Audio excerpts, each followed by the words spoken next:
Whether you're looking to do therapy dog work or just looking for a well-mannered dog that you can take out in public with you, learning how to navigate busy crowds and distracting environments takes a lot of fine-tuning on our loose leash walking training. In this video, we're going to go over 3 different exercises that you and your dog can practice at home and in the park that will boost your ability to navigate busy crowds and distracting environments.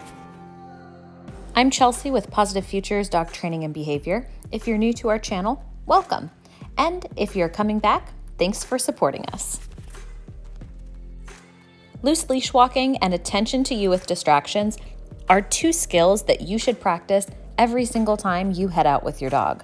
But if you have bigger goals of service dog work, therapy work, or even just taking your dog out in public with you on a regular basis, you need a really high level of proficiency with your leash walking skills. And these 3 drills you can practice at home will help improve your dog's focus to you, improve their ability to disengage from distractions, and it will improve their ability to match your pace as you navigate crowds and different objects within buildings. Let's take a look. The first exercise that we're going to work through is a serpentine. You can set up 4 cones evenly spaced apart, and we're going to work on navigating both left hand and right hand gentle turns. As you walk through the serpentines, your goal is to click and treat your dog as often as needed to keep them engaged with you and on a loose leash. The outside turns are harder because the dog has to speed up to stay connected, and the inside turns, where the dog is closer to the cone, are more challenging as the dog has to slow down and turn with you. This requires a lot of attention and connection. Be sure to click and treat your dog frequently and deliver your treat directly by your hip in order to keep your dog closer to your body. Be sure to use their name to capture attention and use cues like "let's go" to speed them up or "easy" to slow them down on the inside turns.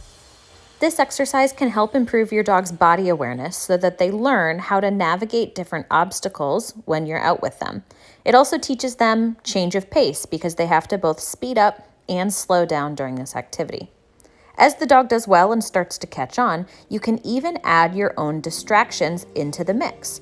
Working in a park setting, you'll certainly have your own natural distractions, but adding things like toys and stuffed animals down on the ground can increase the difficulty, as your dog will then not only have to match your pace, but also disengage from distractions. Another great leash training exercise is working on a figure 8. In order to set this exercise up, you'll need 2 cones set up with enough space in between them that you and your dog can easily navigate. This fun exercise will help change the pace and teach your dog attention and loose leash walking skills, as well as help them improve their ability to navigate obstacles and match your pace. They'll demonstrate a change of pace in the slower speed as they're on the inside of the exercise and increase their speed when they're on the outside of the figure 8. In the beginning, it might be helpful for you to be dramatic about your change of pace. You can change your body language and how you're taking steps as you say "easy" to really help your dog slow down. Increase your rate of reinforcement, as slowing down is generally challenging for them, and deliver the treat right at your hip to keep them next to you. As you come out of that inside turn, say "let's go" and increase your speed, clicking and treating as the dog matches pace and moves with you. After a few repetitions, your dog should start to catch on, and they should start to pick up on that change of speed without as much dramatic body language from you. Be sure to keep the rate of reinforcement high and let the dog know that it pays to stay next to you no matter what speed you're traveling. You can use your cues and communication to help them pay attention to you and ignore all of those park distractions. As the dog does well, you could certainly add in more distractions on the outside of your figure 8, making this difficult exercise even just a bit harder. The third exercise we like to practice with our dogs is a version of the Engage-Disengage, where we have a start line and a distraction at the end. Be sure to set up your distraction far enough away that you have enough lead time to approach the distraction with loose leash before your dog immediately starts pulling. As you can see here, we have a little dummy dog set up on the ground in front of the dumpster. As long as the dog can maintain loose leash and attention to you, you can walk towards the distraction, clicking and treating them for attention and loose leash. If they lose attention and you're unable to gain it back, or if they start forging ahead and pulling on the leash, you'll need to plant your feet, cue, let's go, and hustle in the other direction, away from the distraction. The goal is to be able to click and treat and maintain loose leash and attention to you all the way up to the distraction.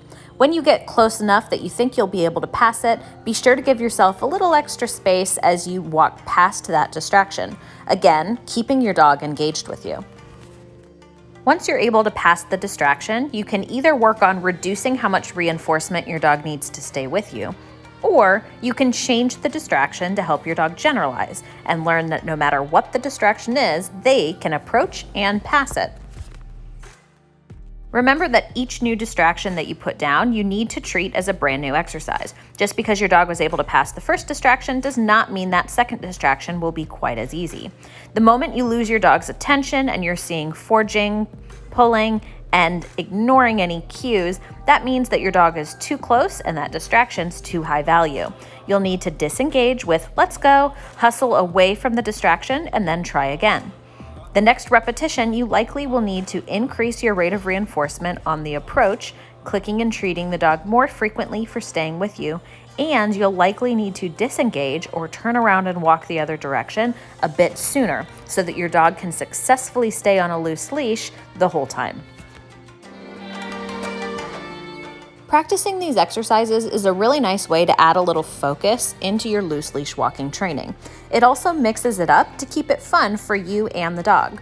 I recommend grabbing a few distractions and some cones and trying to head to a park on a quiet day. Set a couple of the exercises up and allow your dog some sniff breaks or even play breaks in between the exercises. Keep an eye on how high value the distractions are for your dog and be sure to set your dog up for success. The further away the distraction is, the easier it is for your dog to pay attention. If the distraction is too high value, remember the behavior that the dog rehearses is what happens again. So sometimes it's best to just put the distraction away to make sure that you and your dog are having a positive experience and rehearsing the right kinds of behaviors. With just a little bit of practice, you and your dog's leash skills will be headed in a better direction. And if you still need some extra help, I recommend checking out this video here where we work on decreasing your dog's prey drive and increasing their ability to handle distractions.